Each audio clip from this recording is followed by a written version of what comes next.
Oh my I don't gosh. care what Houston did yesterday. They're going to go get their Letterman jackets again.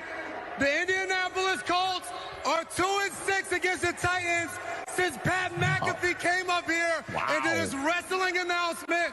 And the Jacksonville Jaguars, they haven't had back-to-back winning seasons since I was a senior in high school. Everybody catching.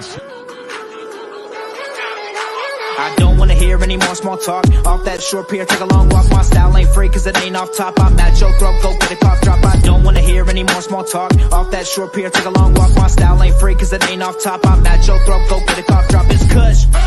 I love me too much and your brain turn to mush. Fall flat on your tush. You couldn't handle the product I push. I guess I'm just used to it, I just do it.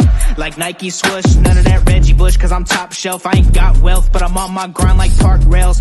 I'd sell the shoes right off my 2 feet, then add one, that's a yard sale. Got dumb bars that be smarter than Harvard, Yale. Take your pictures elsewhere, you wanna be TMZ, I wanna be VIP. Quit pandering, I'm not answering cause I don't wanna hear any more small talk. Off that short pier, take a long walk. My style ain't free cause it ain't off top. I'm at your throat, go get a cough drop. I don't wanna hear any more small talk. Off that short pier, take a long walk. My style ain't free cause it ain't off top. I'm at your throat, go get a cough drop. All of that bark and no bite, that's alright. Not everyone can be the big dog. Take a walk, kick rocks, can't keep me out cause I pick locks. They hearing me knocking, I'll never be stopping. I keep this shit popping like lip gloss. Get me pissed off and the whole squad point the red dots. Something like chicken pox, give me all what you got like it raw, shimmy y'all. Feeling like Tony Hawk, never stop, let it rock, better not get involved. Running a marathon and you a tourist. This my world, you a tourist. Fuck with the bullet, you get in the horns, I'm a tourist. I don't wanna hear any more small talk. Off that short pier, take a long walk. My style ain't free cause it ain't off top. I'm at your throat, go get a cough drop. I don't wanna hear any more small talk. Off that short pier, take a long walk. My style ain't free cause it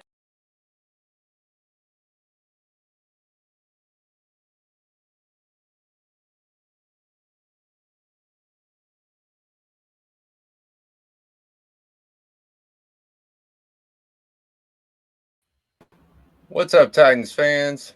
It's Maximus Titan fan and your boy Flame Douglas, often hated, never duplicated, man. Tighten up. And we are the Titans Fan Battle Podcast, part of the Fan Battle Sports Network, the best network because it's by the fans, for the fans. Today's show, we're going to talk about how to maximize our win total and what our win total we think will be. I'm going to start this off basically because, it's a pretty easy answer, mostly. The injury, we got to stay healthy. We got to keep people on the field. We can't have injuries like we've had the past 2 years. That can't happen. Not if we're going to be successful.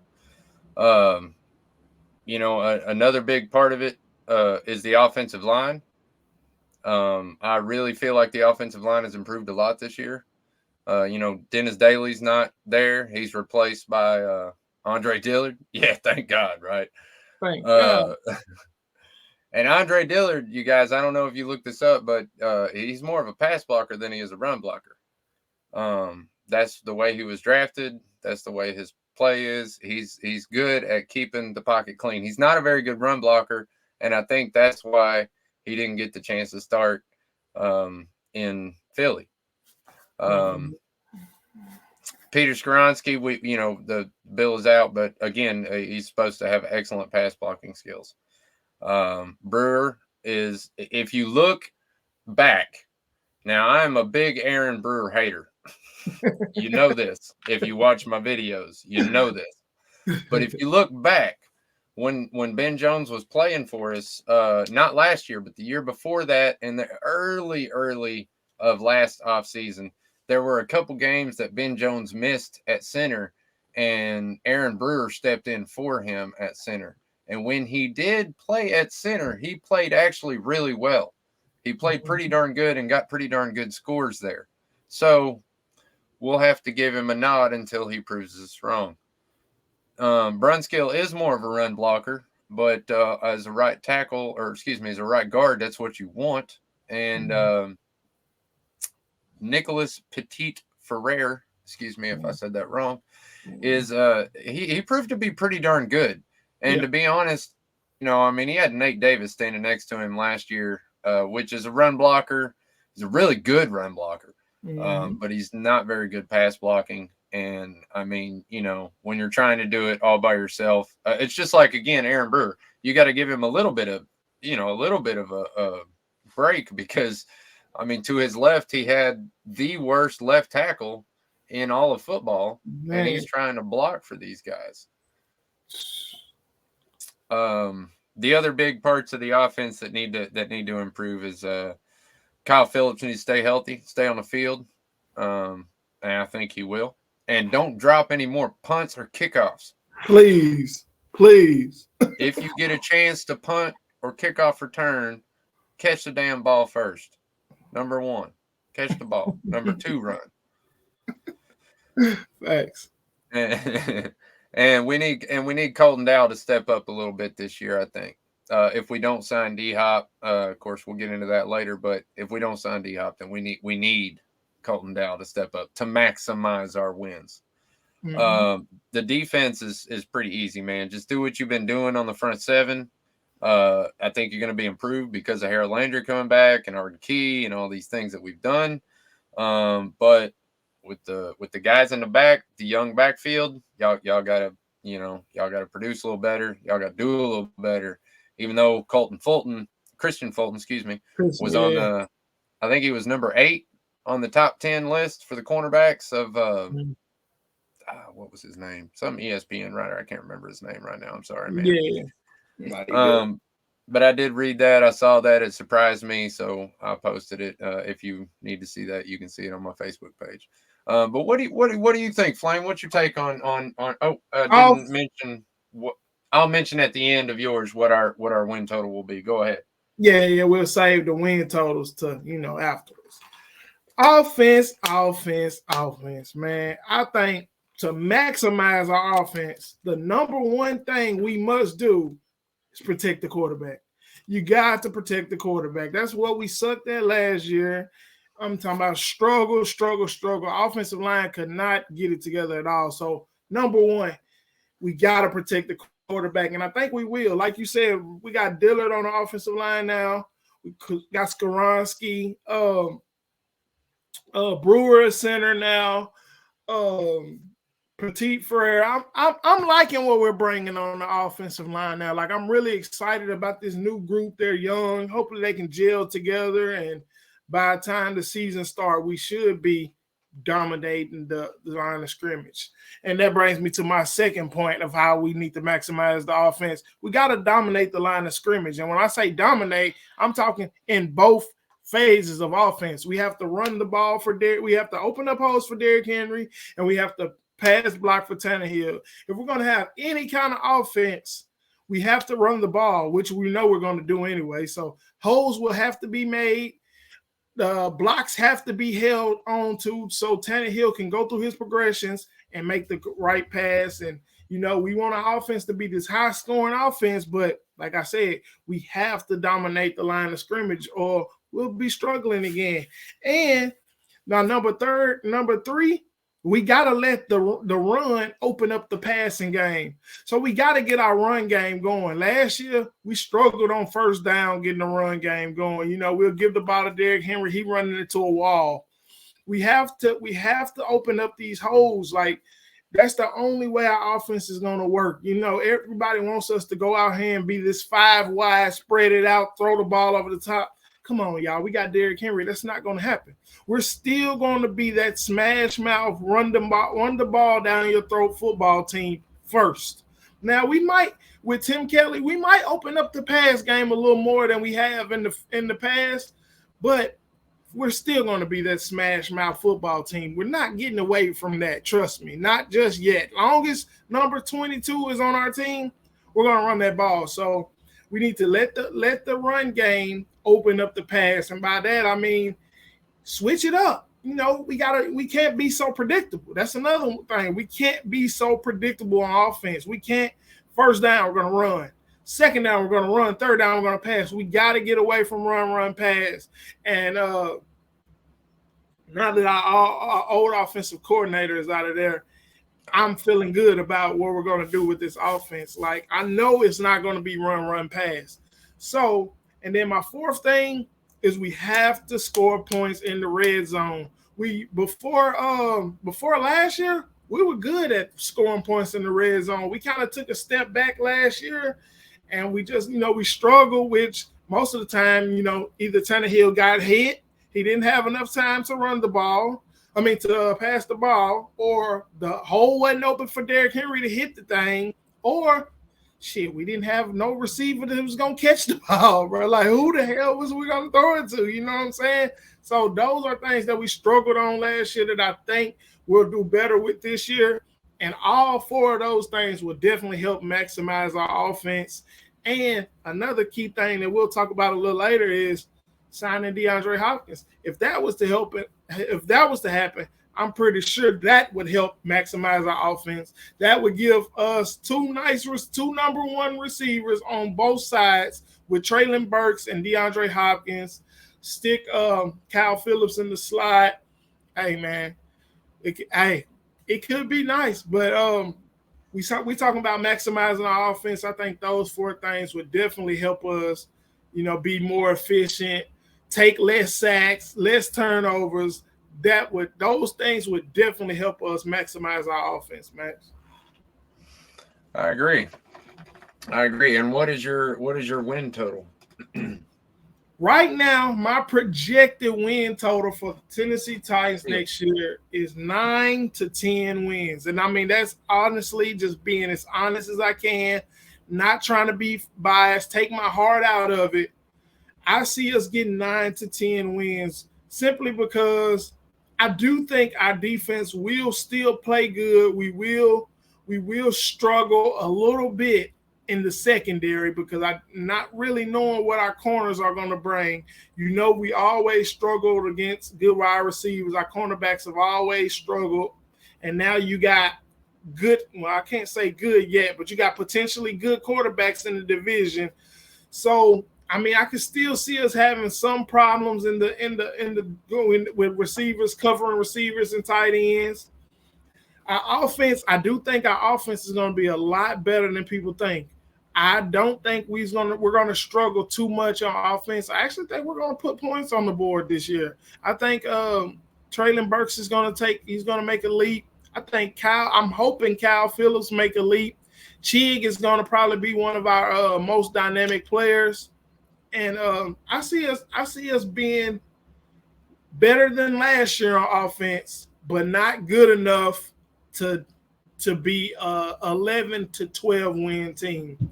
So I got us right now. If I had to pick one number, I got us at 9 wins. What about you? What about you, Max? What's your projected win total for us? Well, my projected win total and my maximum win total are two different things. Okay. But my maximum win total is 12 wins without DeAndre Hopkins. Right. Obviously, if we get DeAndre Hopkins, I guess that goes up a little bit. But that's my maximum win total. That is the ceiling of what I think we could achieve. Okay. Realistically anyway, as like you said, I take my heart out of it as a Titans fan, because I think we could go 16-0, or whatever. But, 17. 17. Yeah, 17-0. I'm sorry. Yeah, I keep forgetting. I'm sorry. I'm old school, man. But yeah, that, I always want us to win every single game, but sure. Realistically, I think the maximum total wins we could get is probably 12. Mm-hmm. What do I think we'll actually get?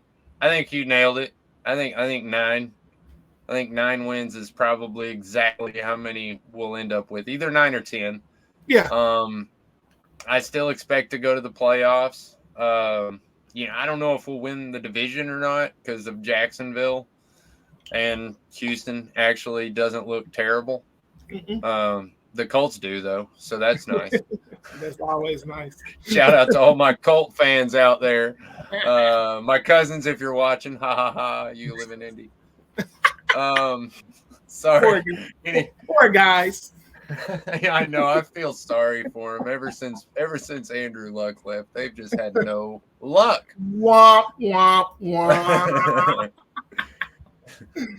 Sorry, but Jacksonville, I mean, I'm not really that worried about them until they have back-to-back winning seasons, but they did look pretty good last year. They didn't change that much in the offseason, so I don't expect them really to be that much different than they were last year. However, I don't think, we would have lost both games to them. I think we only really should have lost one game to them, but we'll leave that, a whole mess for another discussion or whatever. If we want to talk about the failures of last season, I think that it might be a good topic for a show coming up. Actually, I think that would be a great topic we're going to have to do that now, I think. Yeah, we'll discuss that for sure. All right, so let's just transition right off since we're talking about the offense and how to maximize and all that good stuff. Everybody wants to know, everybody's talking about it right now. DeAndre Hopkins in Nashville. We swooped him, we put him in the limo with the nice picture of him up there in a Titans jersey. We took him to the CMAs apparently. Some guy on Twitter said he saw him at an IHOP. I hope that's not true. On Dickerson Road. I really hope that's not true. Right? So I'm not from Nashville, but I do know Nashville. Come on, guys. Yeah. Don't go to that one. That's not the one you want to be going to, trust me. Yeah, no, there's more IHOPs, man. Don't go to that one. Anyway, so yeah, I think we swooped him. I think we did a good job. And I think honestly, at the end of the day, if he looks at the situation as a realistic, guy, which I think he is, I think he'll end up looking at it and going, this is probably my best shot tonight. What's up, Matt? Thank you. I'll see you tomorrow too, buddy. That's one of the guys I work with. But shout out, Matt. We had kind of an accident at work today, so I think that's probably. But he's just showing me love, and I love it. And thank you for the support. And we're all thinking about you, Johnny. Hope you pull through, buddy. But anyway, sorry, DeAndre Hopkins. So we swooped him. We did our best, and I think at the end of the day, he'll probably say that where else is he going to play? Jersey? I mean, is he going to play in Cleveland? Don't think so. Detroit? Probably not. He's a Southern guy. He's been up there, or he's been out there west. I don't think you like that too much. Come back to the South. You played in South Carolina. I think you grew up in South Carolina. You're a Southern man at heart. Come back to the South, bro. We're a tax-free state. $18 million tax-free. That's like $1.8 million. You ain't got to give up, bro. I mean, think about that. Also, a lot of our games are in tax-free states. Yeah. So again, your paycheck's going to be higher in if you sign with us. I mean, financially it makes sense. Yeah, finance. Yeah, I mean, he said he wants some money. Hey, you can get some money here. We can't offer you the biggest bag, but we're gonna offer you a nice size bag, and we're gonna give you a chance to win. I mean, we can't guarantee that we're gonna be a Super Bowl contending squad next year, but we're gonna give you a chance to win. What do you say? We give him the Rudy Tooty. Fruity, man. That's a dish at the IHOP, man. That's just what I used Rudy Tooty, fresh and fruity. BT, man, you speaking the truth, brother. Hey, we tried everything. We pulled out all the stops, man. I'm sure on the way from the airport, we were like, hey, Taylor Swift lives right over there, and there's Tim McGraw, and there's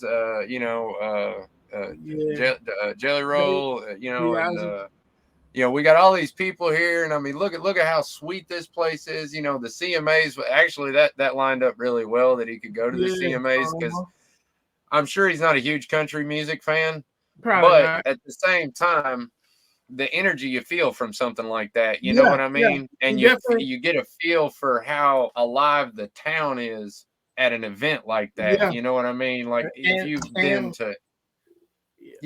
to something like that in Nashville, or back when Opryland was actually producing some stuff and doing stuff, and it used to actually liven up the town a lot. Yeah, for sure. With it being at Nissan, that was all good. It's showing you that, look, man, this is where you'll be playing. Like I think they did that thing with the visit, bringing them in, picking them up in the van with the welcome to Nashville with the D Hop in the Titans uniform. Man, that was very creative. Shout out to our marketing team for that. Yep. They had the champagne bottles in there. I'm pretty sure he had a good visit, man. We treated him to the concert, had him up in the president's box. Hey, I know he probably don't listen to a lot of country, but hey, that's just showing you the B-Hop. That could be Lil Durk. That could be any of these rappers when they come to Nashville. They're gonna always put you up in the highest thing. But what's funny? I was listening to Vrabel last week. Saying that he's not a recruiter. This is not a recruitment. He's done with the recruitment. Being a recruiter, he left that in college. Yeah. Yeah, but hey, it sounds like recruiting to me, man. You bring D-Hop in, you show him a good time.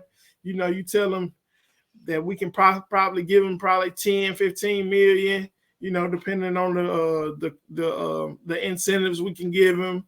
And I mean, we give him a good chance to win, man. We got a pretty good offense. We got, my opinion, we got the best running back in the NFL.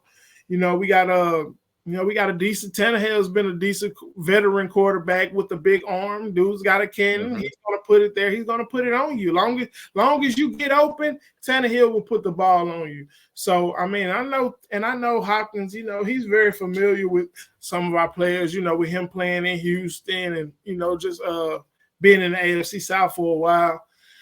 I'm feeling good. I'm actually feeling good about what the Titans did bringing him here. I'm feeling good about what I'm hearing about him wanting to be here.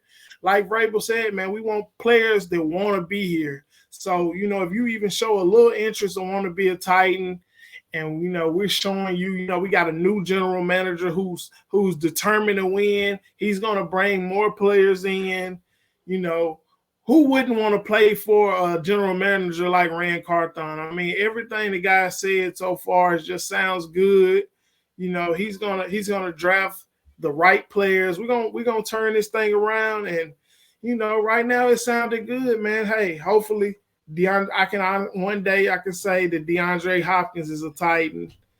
I'm not gonna get too hyper because I got too hyper when we signed Julio Jones, and we all seen how that turned out. So I'm not going to get too hyper about the DeAndre Hopkins, but I think we would love to have him. I think he'll be a great mentor to Treylon Burks. He'll be a great another teammate to play on the other side of the field and open up stuff for Treylon. Treylon will open up stuff for Hopkins and Chig and Wiley and everybody. So I mean, I feel like he'll be a perfect fit. Hey, right now I'm excited. I'm liking what I'm hearing. Let's get this guy signed. And we do have the money to do it. Spend the money, Miss Amy. Give it to this guy. He's going to sell plenty jerseys. He's going to put some butts in some seats at Nissan. Let's do it. Come on, bring Hopkins to the Titans, y'all. Let's get it. Exactly. I mean, it's just that simple. No, you're absolutely right. You're absolutely right, 100%. But honestly, like I said, I don't see him going anywhere else.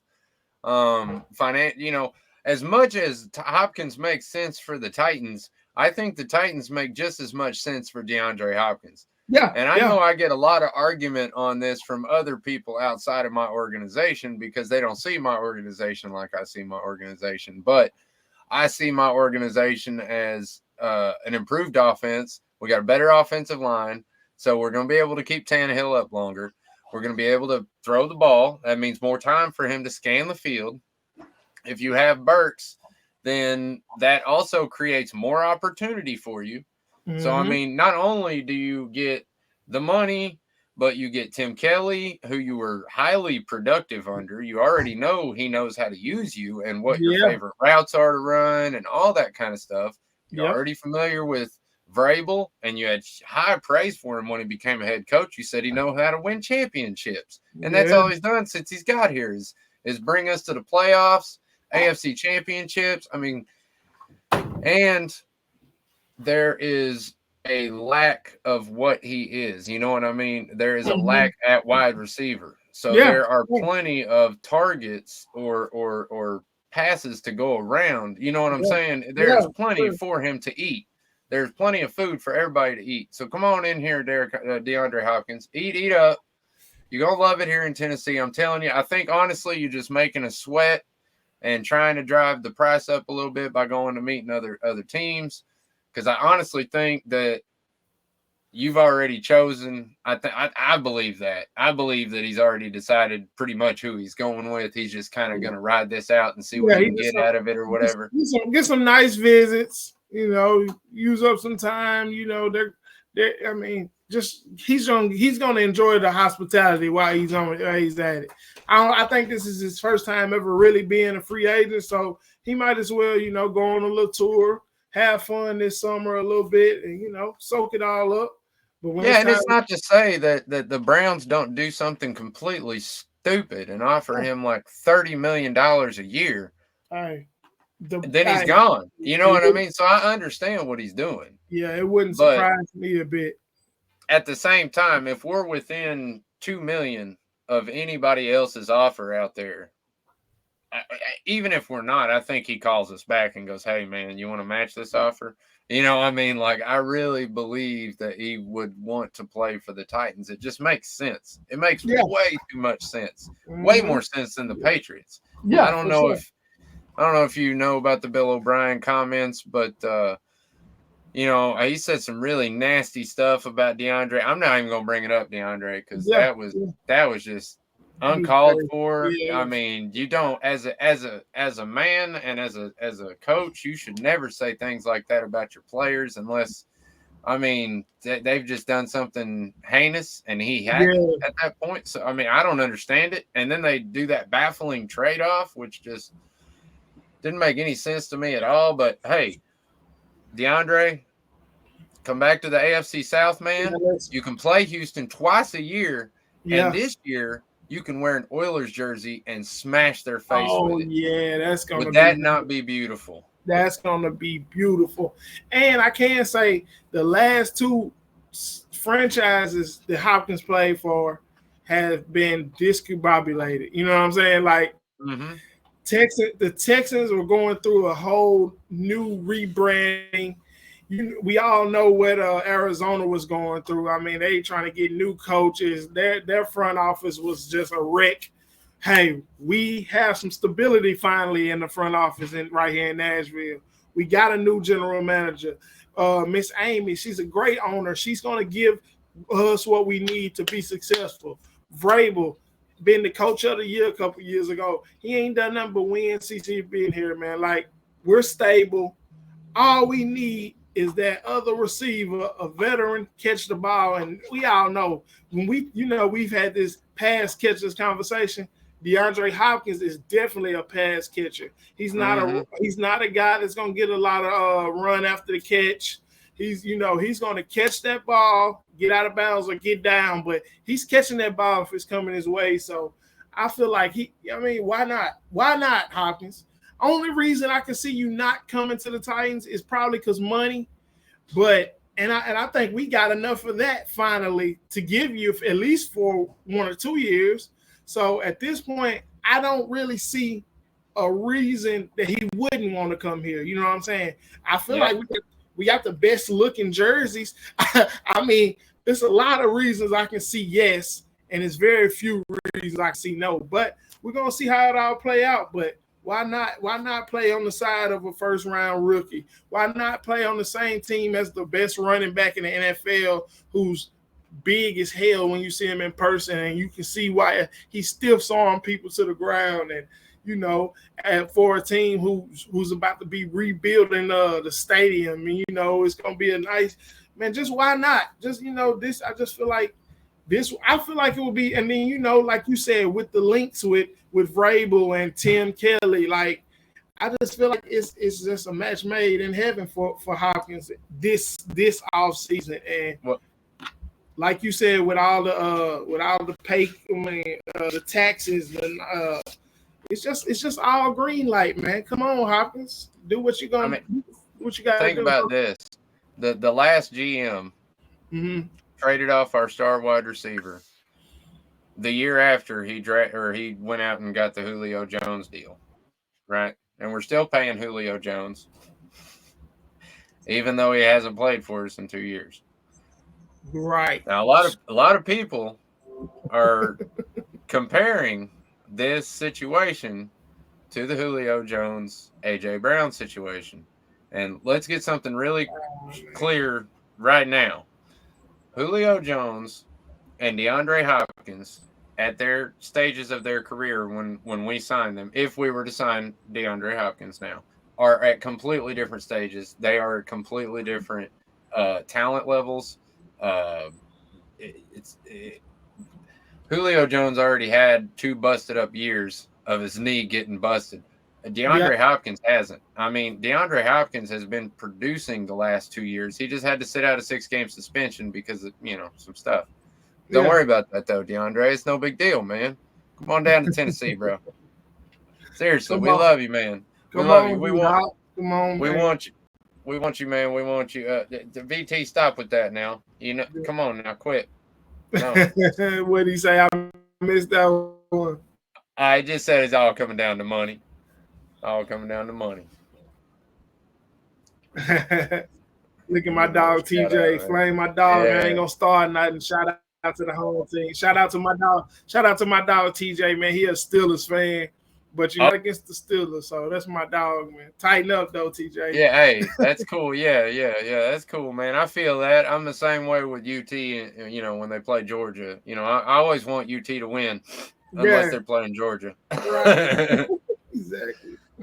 All right, man. So let's kick off our honestly, one of my favorite segments, the favorite. I don't know. I think it's a hard choice between this and the Fans Effect segment, but I love this segment that we do. It's called the Legend segment. Each week we choose a legend, one offensive, one defensive. Yeah, that's right. Titans legends, everybody. So you want to go first, or do you want me to go first this week? I can go first this week. I think you went first last week. I don't know how we doing it, but I'm going first this week. Go for it. I went defense. It was my turn to go defense, y'all. I think, it was kind of hard. Not too hard, but my first defensive player I picked was Javon Curse. This week, I'm going with probably the best cornerback we've ever had on the Titans. Possibly. I mean, it's very, I mean, you could argue. It's very, hey, I'm going Samari Rowe, man. Shout out to Samari Rowe, man. He was locked down. He was that guy was one of them corners you really didn't want to throw his way because he was elusive. He was very aggressive. He'll beat you. He can wrestle with you at the line of scrimmage. That guy. Hey, he wasn't the pushover at corner at all, and he had nice size too. But let's talk about his stats with the Titans. And I didn't do a little more research about how many years and all he was with the Titans. But while his time in Tennessee, he had 23 interceptions, 343 return yards on that interception, and then one he took it all the way to the house. In 2000, the year 2000, he was all pro at corner and he made the Pro Bowl. Shout out to Samari Rowe. During that time in Tennessee, he had 255 solo tackles, 9 tackles for loss, and 8.5 sacks. That's a corner with 8.5 sacks. Shout out to Samari Rowe, man. He was a mean beast on that corner position. That's who we used to put on all the star receivers we used to play against. That was back in the Jeff Fisher days. Those was the days when we had a nice defensive line. So our defensive line used to make plays. And, Samari Rowe, he was a monster. And we talking about legends. Samari Rowe was definitely a Titans legend. And you can say arguably the best, if he's not the best corner, he's definitely one of them. He's definitely top 2. I was going to say, yeah, arguably. Yeah, I'd have to put that asterisk there because man, it's hard to choose. There's been 2 or 3 that we've had that's pretty darn good. But like I could have went Cortland Finnegan, as my dog TJ say. I could have went Finnegan. I could have went Nick Harper. I could have went Andre Dyson. I could have went Yep. I could have went Alteron Werner, Jason McCourty. Yep. All those guys was legends at corner. Hey, hopefully we got one playing. I could have went Pac-Man Jones. Hey, hopefully we got one playing corner right now in Roger McCreary. I thought we would have one in Caleb Farley, but that's a story for a whole nother day. But so shout out to my legend, Samari Rose. Shout out Big Dog, number 21. Locked down one side of the field. Got us, he played with us when we was the dominant Titans on defense. Shout out to Samari Rose. Who you got for your legend on offense this week, Max? Well, it's hard to compete with Samari Roll, man. I ain't gonna lie. You always come with good ones. I went with someone who is one of my personal favorite Titans. Not only is he one of the Titan legends in my eyes, but I honestly didn't know how good he was until I looked up his stats. And I think that he's one of the most overlooked Titans because of the way that he ended his career and someone else began their career. And today I'm going to talk about Michael Roos, a left tackle. Yeah. And the reason I want to bring up left tackle is because of how crappy our left tackle was last season. We know how important left tackle is in the NFL now. We've learned our lesson, I think. Hey, very, very important position, man. You protecting the quarterback's blind side if he's a right-hand quarterback. Very important position. All right, so I'm going to try to be fast with this because the more I learned about Michael Roos, the more I was intrigued, so I kept going, and I'm sorry if I get off on a little tangent here, but listen, let's go. Michael Roos was born in Estonia and then came to the United States. Wow. So that's interesting. He doesn't really talk about that very much, though. Don't know why. He was drafted in 2005. He was drafted 9th in the second round. I think it was 41 overall out of Eastern Washington. That's a D1 school. D1. Wow. All right. He was the first D1 player drafted that year. So he was the highest pick.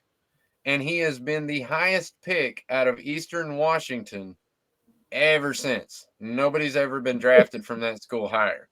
Eastern Washington. Yeah, Eastern Washington. I'd never heard of the Eastern Washington. I think they're the War Eagles. I was just going to say, what's their mascot, bro? I never even heard of these guys. The War Eagles. All right. Yeah. In 2008, he was elected to the Pro Bowl. Even though, to be honest, 2011 was arguably his best year at left tackle. I don't know why he wasn't selected to the Pro Bowl that year as well. Maybe there was somebody else. Maybe it was just I don't know. Ties like that. Well, I mean, we might have been terrible that year. It might have been one of the 4-12 years or something. I don't know.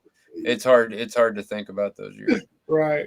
4-15, whatever we were. Yeah. Anyway, in 2014, in October 2014, which was week 4, Michael Roos suffered a season-ending leg injury that required surgery, and he never played another game.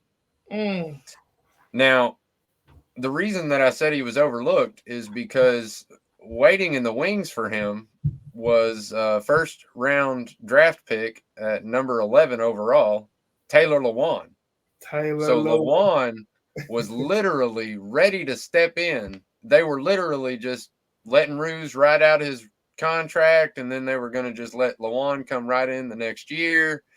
It just so happened that he hurt himself and didn't make it through the year, and Lewan stepped in and continued on. And Lewan was so good as a rookie that people just kind of were like, it's okay. We don't, it's cool, Michael Roos. So I think that's why people don't really appreciate what this man really did for the team.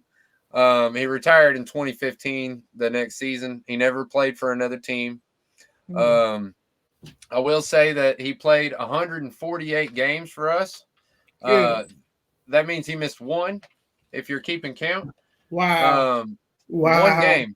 Yeah. Now that's what you call consistency, man. That man played all them games and just missed one game. Wow. Come on, man. 9 seasons. 9 seasons he missed seasons. one game.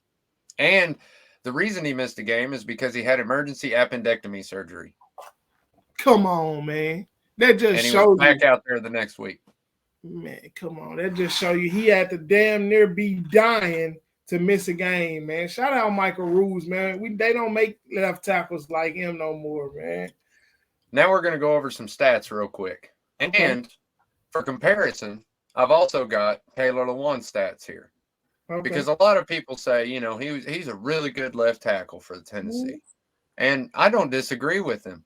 But let's see what the stats say about Michael Ruse compared to Taylor Lewan. Like I said, he played 148 games for the Titans. Over that time, he played 8,327 snaps. 8,327. He had 42 penalties over those 8,000 snaps. 42 over 8,000 snaps. Wow. 28 sacks allowed. Now, it sounds like a lot. Nah, but you think about spread that out over 9 years. Yeah. And 1 year we had a really terrible O-line, and he had 9 sacks. But honestly, that was the year I think we had like 40 or 52 sacks or something like that. We were the number 1 sack team in the NFL that year, I think.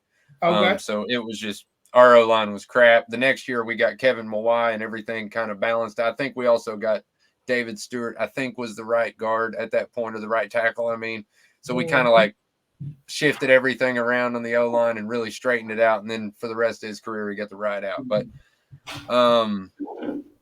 anyway, compare that to Taylor Lewan. Okay, Lewan had 4,900 snaps. So 5,000 snaps versus 8,300. Okay, so we're talking about 3,000 more snaps. Okay. 3,000 more snaps. That's crazy. Goodness. Wow. That's nuts. Okay, so Taylor Lewan had 63 penalties, where Michael Ruse had 42. All right, and Taylor Lewan allowed 26 sacks, where Michael Ruse allowed 28. Wow. And we're talking about 3,000 more snaps. 3,000 more snaps, and he only gave up 2 more penalties. That's right. I mean, no sacks. Come on, man. Now that's and the big thing to me that will always stand out for me on him is the one game.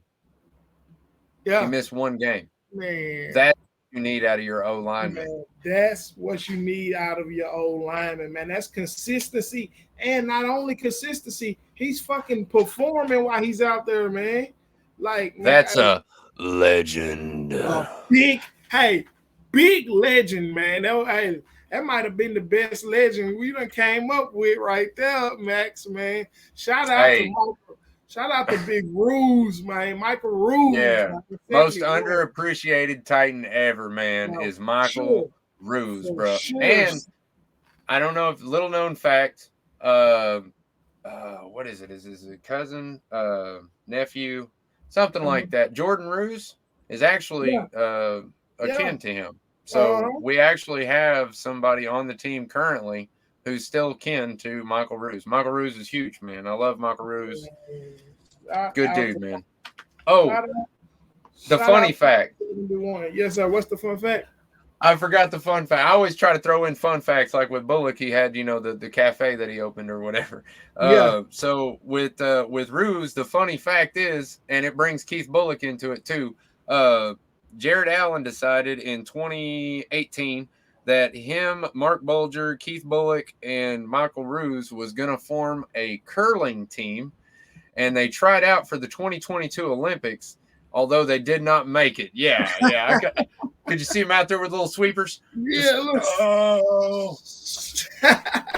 Who's sliding the curler? Do you think that's Michael Ruse? Probably Ruse. Yeah, you probably got Keith Bullock him out there sweeping. It's got to be him or Allen, man. I can't imagine. I can't imagine them. I can't imagine honestly. But that's a cool fun fact right now, man. Yeah, much love to Michael Ruse. Much love to all our Titan legends. But yes, Michael Roos in my heart is always one of the biggest Titan legends, man. I miss him so much. You know, I love Taylor too. Don't get me wrong. I love Taylor Lewan. I'm actually a huge Taylor Lewan fan. Shout out Taylor. If you ever see my podcast, which I probably never will, but if you do, I'd love you to be on my podcast or me be on your podcast, man. We're just rap, dude. I think you're cool, and I would love to talk to you. You seem like a really cool dude. Anyway, on that other tangent, we're at our next segment, I think. Yes, sir. The fan involvement, man. We're trying to get all the fans involved. You know, we love our fans at the Titan Fan Battle Podcast. So, you know, each week we're gonna take a question from a fan and we're gonna discuss it. That's what we got this week, Max. This week our question comes from CJ May, and he asked, where does Colton Dowell fit in our offense? You want to take off with that one? Well, all right. So, obviously he's a wide receiver. So, you know, he fits in our offense in the wide receiver position, but not to be a smart aleck, because I don't ever want to come off that way. Colton Dowell is probably going to start off on special teams. I hope that he starts off in like the fourth wide receiver spot. Mm-hmm. I'd like him to be just a smidge ahead of NWI, Nick Westbrook-Akine. Mm-hmm. So in my eyes, towards the end of the season, I would like to see him progress into the third wide receiver, or if like I said, if we don't sign DeAndre Hopkins, I'd like to see him towards the end of the season move up to the second. And I think it's honestly pretty plausible. Yeah. I don't know how much of these videos y'all watch on this Titans OTA and mini camp, and I know a lot of people don't make big deals out of stuff, but if you watch things, you can pick up on little things that mean a lot. Mm-hmm. Like Treylon Burks was given an interview where he was talking about Colton Dowell, and he was talking about how prepared he was and how he knew the playbook front to back already, and that he made a joke that if he was going up for a route or whatever, he would ask Colton what he was supposed to do on that route. Because it's a brand new offense, and for both of them, they're kind of like, I mean, Treylon ain't a rookie, and he even mentions that in the press conference. That was his downfall as a rookie, and that's how he glosses it over or whatever. But the point or the key out of that is that Colton Dowell already knows the handbook front to back better than our number one wide receiver. So I think that Colton Dowell, I think he's going to shock people, really. I really do, but that might just be my hope, my blissful hopefulness. I don't know. What's your take on that? Where do you think Colton Dowell fits in? I mean, with us having a very big hole and a weakness at wide receiver, he definitely has a chance to have a spot on the offense. Like, I mean, right now it's basically Treylon Burks, Kyle Phillips, Nick Westbrook-Akine, and who else? You know what I'm saying? It's so much so many, room for a wide receiver like Colton Dowell to make the team, to come in and fill a spot. So as of right now, him being a rookie, him being, the only wide receiver we drafted, right now, I feel like he got a good chance to actually make the roster, and he's definitely gonna have to work special teams before he's gonna be able to get out there and catch passes. So he's definitely gonna get on the field and get those special team minutes, and then that way he can prove himself, show Vrabel that he's willing to go out there and play and ball, and then chances on offense will open up for him. Right now, I feel like Colton Dowell has a good chance. A very good chance to make the roster and get some time, get some plays or get some snaps at wide receiver, whether it be slot or outside receiver. Right now, it's looking good. Now, that could change with the signing of DeAndre Hopkins. If we were to sign DeAndre Hopkins, that would push him on, further down the depth chart when it comes to, getting snaps at wide out. But right now, I feel like Colton Dowell has a good chance, long as he keep showing up in mini camp, catching passes, making plays. Man, all you got to do is catch the coach eye a couple times. And, hey, next thing you know, you on the field, man. So, shout out to Colton Dow. Right now, I'm saying he got a 65 to 70% chance to get on that field and make some plays. So, all Colton Dow fans, y'all should be happy right now. Y'all should be excited to see what he can bring. And hey, we're all, as Titans fans, we all excited. You know, we just want that one other wide receiver to just blossom, man, because, you know, as of right now, that's still one of our weakest spots on the team. And, you know, right now we just need anything to happen besides Treylon, besides Burks, Phillips, and Akina. Hey, anybody else that can catch the ball and possibly run after catch, hey, you're fine with us. So shout out to Colton Dow. At 6'1" with 4.42 speed, I mean, you know, that's a burner on the outside. He's real physical, you know. I mean, exactly. I think he could be a pretty darn good receiver. If nothing else, he could, you know, he'll make you think. You know, as a cornerback, he's gonna make you think, you know what I mean, and react. And with that kind of speed, actually, you know, I'm not sure if what I've been hearing has basically been mainly Tyjae Spears, but hey, he could get a crack at some kick and punt returns. You never know with that kind of speed. You know, why not throw him back there? You know what I'm saying? I mean, that was a big thing about me on the Colton Dow thing was I didn't realize it at the time. I mean, like when I saw him drafted, I got really excited because I was like, oh my God, is that the kid from UT Martin? Because you know, I thought it was funny that he burned UT so bad, you know, but his RAS score was a 9.78, and that's out of every wide receiver that's been drafted. It's like 40-something thousand people, and he scored a 9.78. That's almost a perfect 10 out of 40,000 people. He's big. That high up. That's big. I mean, do you know how freakishly athletic you have to be to score that high? Yeah, that's big. I mean, a lot of our players, when you look at them draft-wise, a lot of them have super high RAS scores, and I think that's what Ran Carthon was going after. Like I said, that's why we're drafting for next year or whatever. And so, but on that front, I think that Colton Dow, I agree. Both of us agree that we think he has a good chance to make it on the roster, a really good chance to make it on the roster, pretty good chance to contribute early on special teams, and then maybe, you know, even get into some wide receiver action because of the speed and the body size and the body type. If you can get your hips and your hands right and show the coaches that you can do it in practice. I mean, Mike Vrabel's one of those guys that if you show him you can do it, he's going to put you on the field and let you give it a shot. I mean, that's why we had Kyle Phillips returning punts last year, even after he dropped 2. He was still returning them because Mike Vrabel saw him in practice do it well. He knew what he could do. He knew his potential. So, yeah. Shout out to Titans Coliseum podcast, everybody. That's the other Titans Coliseum podcast. What up, big guys? That's the other Titans podcast on the Fan Battle Sports Network. If y'all don't know them, go check them out. Show them some love. Man. Yeah, there is room for every Titans podcast out there. I say the more the better, the more the merrier.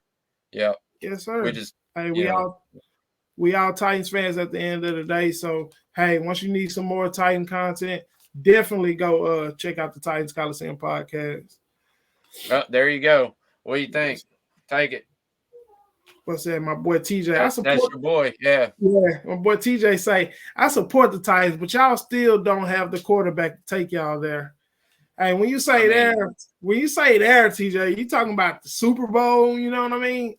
I think that's what he means. Yeah, of course, that's what he means. But only one team, well, I take it back. Only 2 teams going to go to the Super Bowl each year.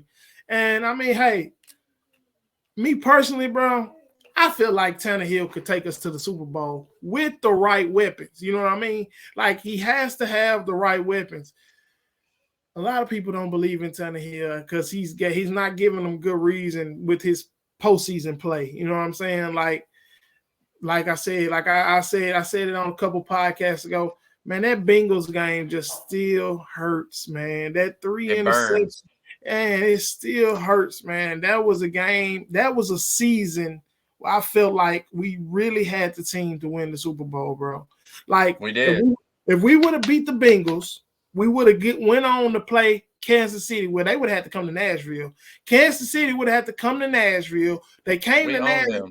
They came to Nashville a couple weeks ago that same season, and we beat the shit out of Patrick Mahomes, made him fumble. He was out there crying about his ankle. We beat the snot out the Chiefs. So we would have beat the Chiefs in the AFC Championship. Then we would have went on to play the Rams, another team that we kicked the dog shit out of on Monday Night Football in their house, which we would have been playing on the same field again, and where we smoked the Rams.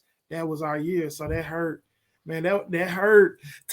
Michael Newsom comes in. Tannehill took us to a 2-possession lead in the AFC Championship. Fact. Of course, he can take us to the Super Bowl if we give him help. Good comment, Mike. He did. Don't forget, we were just in the AFC Championship against the Chiefs. What was that, 3 years ago now? Mm-hmm. And hey, we started that game off good. We started that game off 17-7. Our defense folded though. And it was coaching. I mean, our defense, we started giving up big. And I'm still mad that we let Mahomes run for that touchdown, bro. Like, when I think about that game and I see Mahomes taking off, and I think it was Rashaan Evans, man, one of our linebackers took a poor angle on Patrick Mahomes. Man, it was terrible. Man, Tannehill, listen, give Tannehill the weapons, the line, and Derrick Henry. We can win the Super Bowl with Derrick Henry. Trust me. Michael comes back one more time. Go ahead, I'll let you take that one, Max. He said if Kyle Phillips fumbles week 1 and week 2 again, he will absolutely get playing time. Look, man, he's talking about Colton Dowell. That's what he's saying. He's saying if Kyle Phillips, even if he's talking about Kyle Phillips, I mean, look, dude, yeah, you're right. I'm sorry, but you're right. If he fumbles 2 weeks in a row, especially in week 1 and week 2, yeah, we're probably still going to play him. I mean, it's not like we're going to give up on a dude after 2 weeks. There's a long season. But now it does change if those 2 fumbles turn into touchdowns and loses the game or something like that. Then that kind of changes things a little bit. We might back up off of him a little bit. Yeah, I think he referring, we was talking about Colton Dowell getting PT. I think he's saying if Kyle Phillips fumbles week 1 and week 2. That's yeah. So he's talking about Colton Dowell. Yeah, now I did think about that also. That was another, I did actually, but I got off on a tangent, but that was one of the other things I was going to say is if injury happens, which has been plaguing us for years, if that happens, like Kyle Phillips gets injured or Chris Moore gets injured or NWI gets injured, Colton Dowell's going to play. Yeah. I mean, he's just the next best option we got. I mean, the only other option we really have is like Mason Kinsey. And I keep forgetting about the guy we signed from the Texans. He's been getting a lot of what's his Chris name? Moore. Chris Moore. Dude, he's smooth, man. I don't know. I don't know if you watched any of the tape or any of that, but he's got real smooth hips. I mean, we haven't been talking about him a lot, but he's a name we got to watch, man. With him knowing Tim Kelly and knowing that offense, he could be a big player in this offense, man. So we might. Not only that, he had. If you watch his season progression, look at his stats. Over his career, you can see tick, tick, tick, tick, tick. And last season, I think it went from like 300 to like 548 yards last year or something like that. Okay. So he's definitely on the rise in his career. If he can keep it up. Man, he could be a name to watch for, and I've been hearing about him lately. So watch out for Chris Moore, y'all. Watch out! I'm telling you, with the holes that we got in the receiver room. I mean, you think about it this way: if he can get 700 yards, Burks can get 1,000, Henry can get about 1,500 on the ground, Tajay can get about 500 on the ground, about 300 in the air. Chick can get about 700 in the air, and then Wiley can get about 300 in the air. That's a legit offense, bro. I mean, that's a lot of offense. That's a lot of yards. That's a legit offense, bro. That's a lot of touchdowns. Y'all, if y'all got any questions, now is the time to ask them. Anything you want to say, you want to give a shout out, you just want to say, I don't like your show. Yeah, we want all fan engagement, man. Bring it on, man. We always gonna communicate with the fans. We appreciate everybody coming here rocking with us, man. Titans Fan Battle Podcast. You know, this is just our third show. And like I said, we only gonna get better, man. Me and Max, we keep coming up with new ideas. Hey, we got a nice intro coming up soon, man. That's right. I'm gonna just give y'all a little peek, man. We got a nice intro coming soon, man. And you know, we welcoming all guests too. You know, you somebody who, you know, got some knowledge on the team and you want to come in and say some stuff, you know, shoot one of us a DM, and hey, instead of just being us two, we might can get, you know, add one more person on here. Hey, call it a Titans party. So, you know, hey, that's right. Sure. And if you're watching the show and you're liking the show, drop a little thumbs up, you know, share, you know, tell your friends, all that kind of stuff. The more the merrier, man. Yeah, for sure. We love doing it, and we love it because, you know, we just love it. And we're going to keep doing it whether you guys watch us or not. So, yeah, anyway. If we get Hopkins with Burks, Phillips, Chig, and Henry, we are good. Yeah, I agree, man. If we get DeAndre Hopkins, it takes us from a playoff contender-ish team, if you ask me. You know, we're in that middle phase. Might hit the playoffs, we might not. If we get DeAndre Hopkins, we're automatically a contender. I mean, if you ask me, we're right up there with the Bills, with the Chiefs, you know, and I'm sure a lot of people right now are thinking I'm a homer for saying that, but I don't care. Wait till the season starts and just watch, because it's going to happen. I like to call the new offense. I haven't seen a whole lot of the offense, but I've mentioned before, I'm a coach. I watch X's and O's a lot. I've seen what Tim Kelly's doing. I've seen 4 plays already in the OTAs and the minicamp footage that get me really excited. And I like to call it smash and dash with a little razzle dazzle. That's what it looks like. It looks like we're just going to play smash mouth, or that's what I meant to say, smash mouth with a little bit of razzle dazzle, because that's what it looks like. We're playing smash mouth football, and then all of a sudden you see just a little sprinkle of some razzle dazzle, and it's absolutely amazing. I can see that. Hey, I think, man, don't sleep on the Titans, man. That's what I'm gonna say. I'm gonna say with Tim Kelly coming in, with our offensive line. Hey, listen, as bad as our offensive line played last year, if it would have just played a little bit better, we would have been a little bit better. We would have beat the Jaguars last year. We would have went to the playoffs last year and had a chance to beat the Chargers or whoever it would have been. We would have played in the first round. Our offensive line killed us last year, and it was the death of the whole football team. I mean, we were bringing guys in.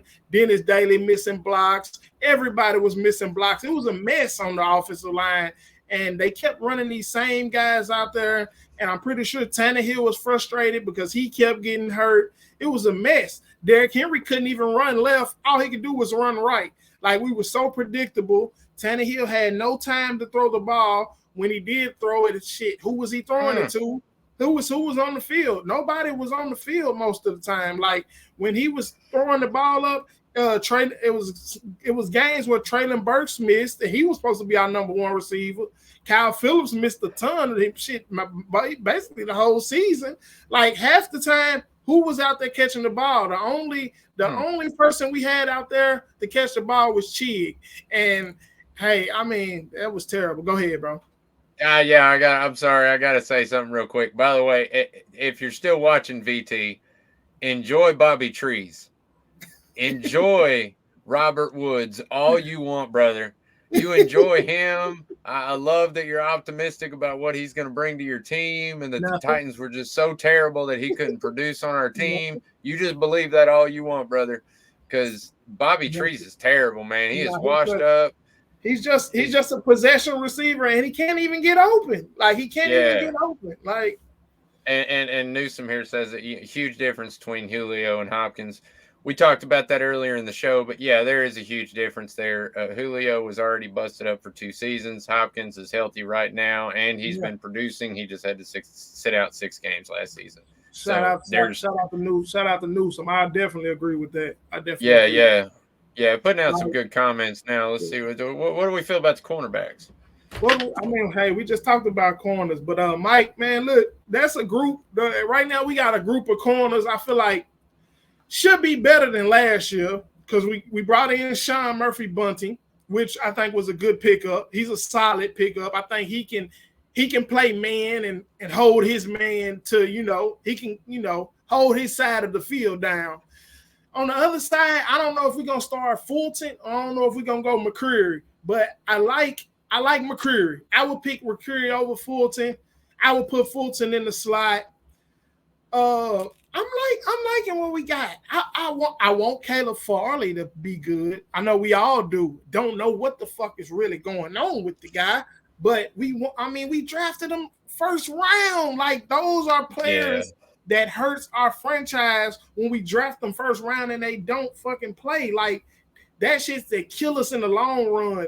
These other franchises, they draft, corners number 1, and they go Pro Bowl, Sauce Gardner. Like, come on, guys.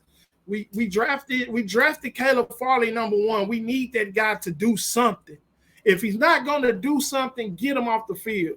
But to answer your question, Mike, I'm feeling good about the corners. I'm feeling good about Sean Murphy-Bunting. I hope Farley done. I hope Christian Fulton can stay healthy because he is a decent corner. Roger McCreary showed us last year that he can play Molden too. Molden is I see Molden as a safety. How about you, Max? I mean, I kind of see Molden as he can play corner, but yeah, they're indicating that they want to play him at safety. But y'all, I don't know if you know this or not, but he hadn't been at minicamp last couple of days. You know why? Yeah, I've been hearing about it. I don't know what's going on with that, but yeah, he got hurt.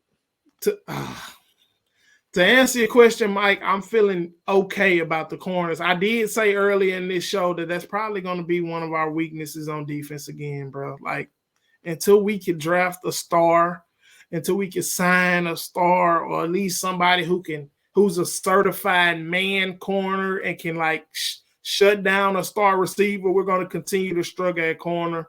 And with our front seven has been as good as they're going to be, because I'm telling you, our front seven going to be good.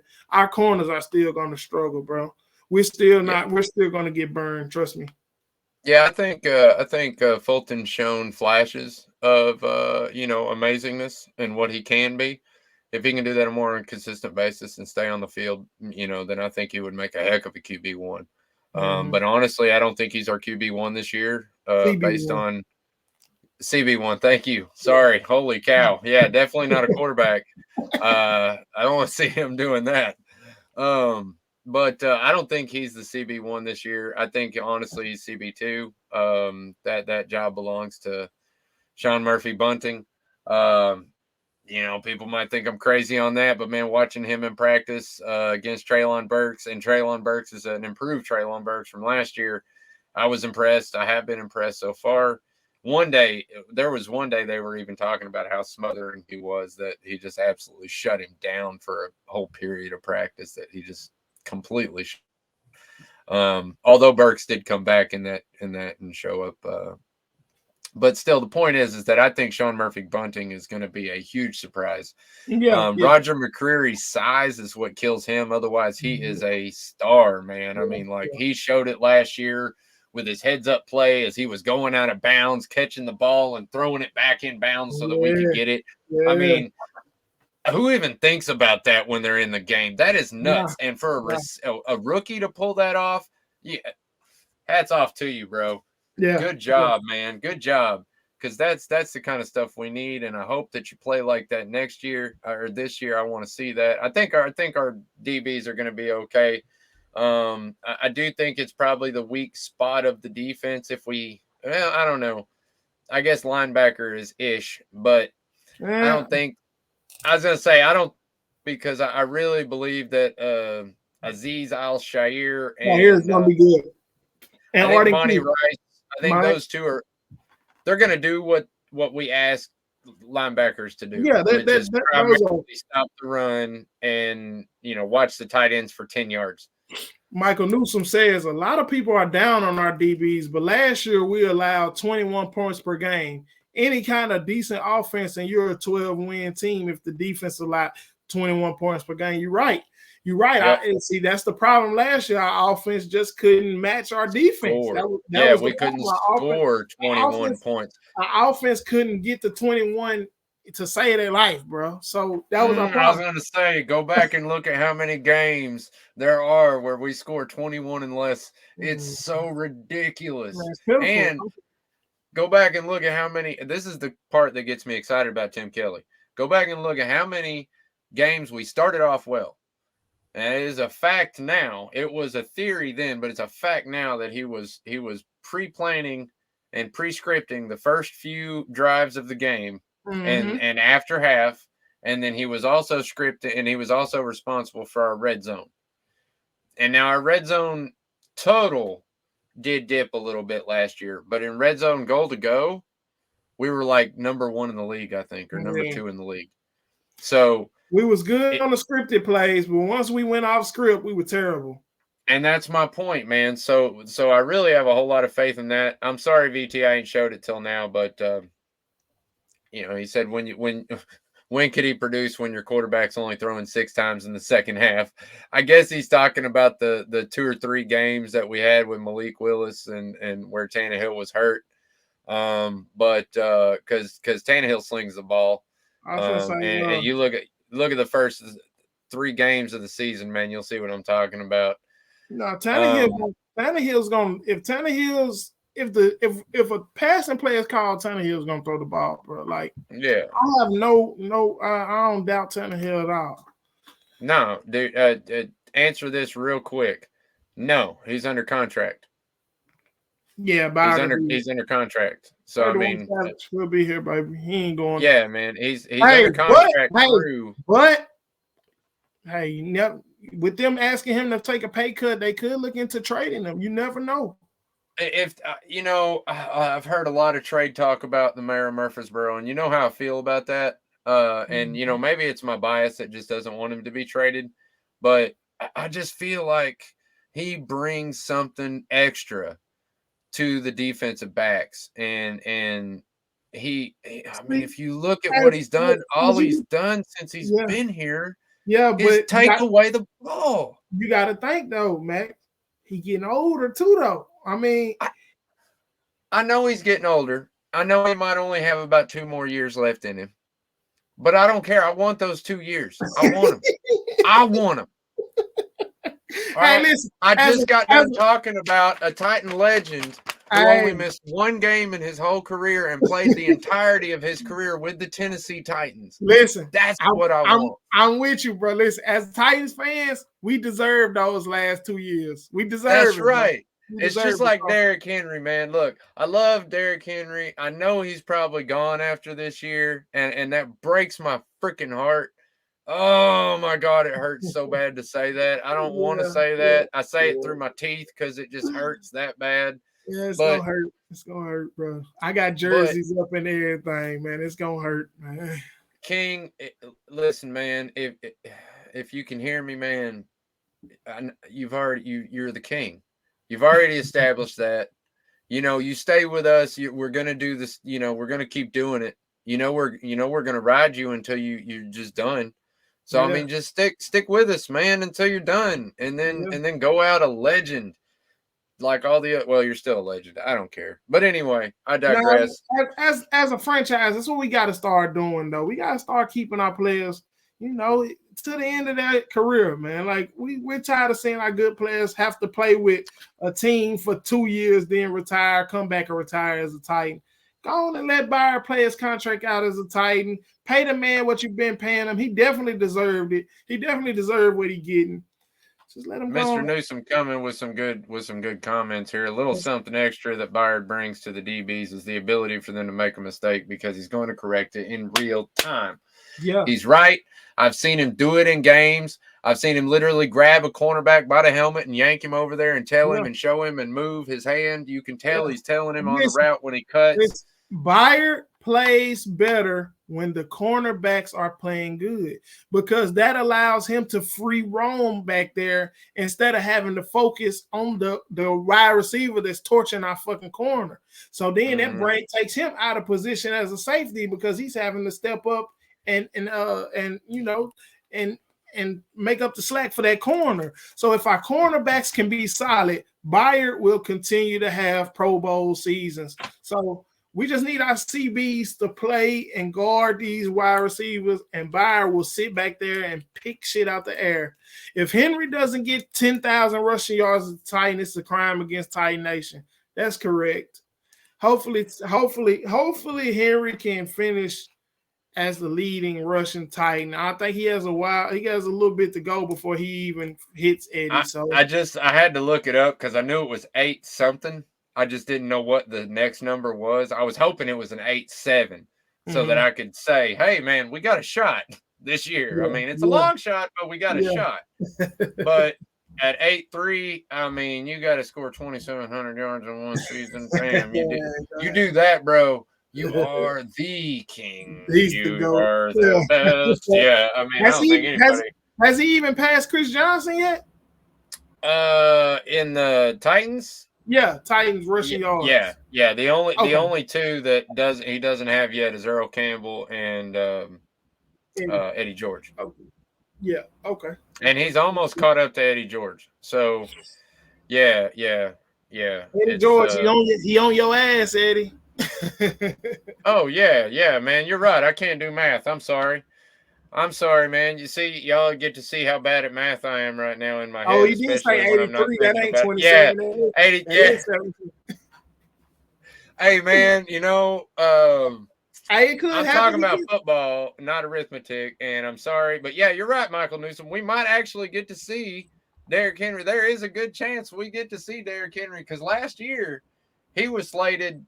Or the year he got injured. Excuse me, let me rephrase that. The year he got injured, he was damn near going for 22, 25. I was going to say, yeah, he was slated to hit 22.5, which was what he was. That's crazy. That's an insane amount. And if he's able to get 1,800 yards, which I think is plausible, then yeah, we see him as a 10,000-yard rusher, and that's great. And I think he goes down into the Hall of Fame. I mean, I think he's a Hall of Famer pretty much anyway, no matter, he's going to finish in the Hall of Fame. So, but I don't want to drag this show on too much longer. We've already went way over an hour. And, yeah, I don't want to keep going too much longer. So let's wrap it up, guys. We really appreciate all you guys for coming out. Thank you so much. Thank you. All right, one more, and then we really have to go because this is a good question. What y'all think about the new tight end we have? You talking about Josh Whyle?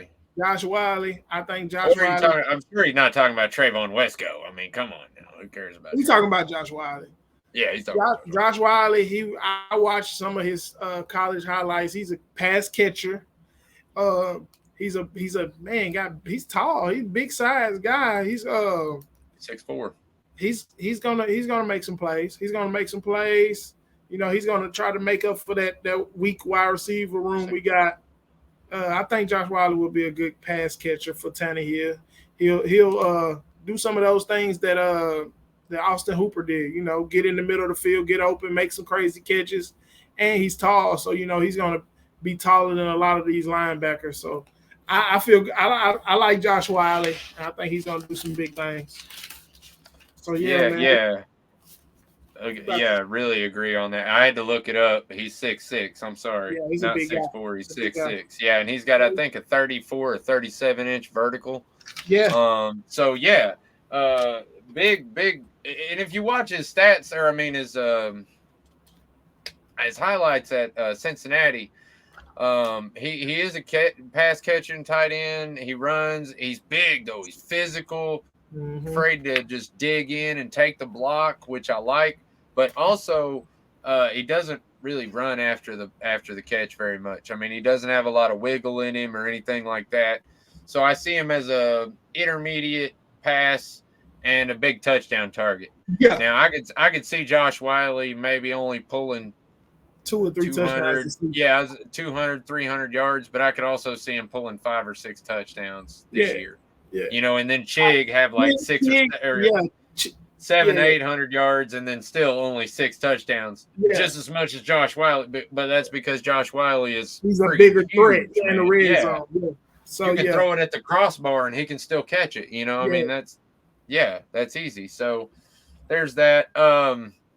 Yes, no, we don't come on every evening. We come on every Monday night at this time, which is we started at 7:30 Central, 8:30 Eastern. Central. Yes, sir. Monday nights, that's our night. That's when y'all can catch us.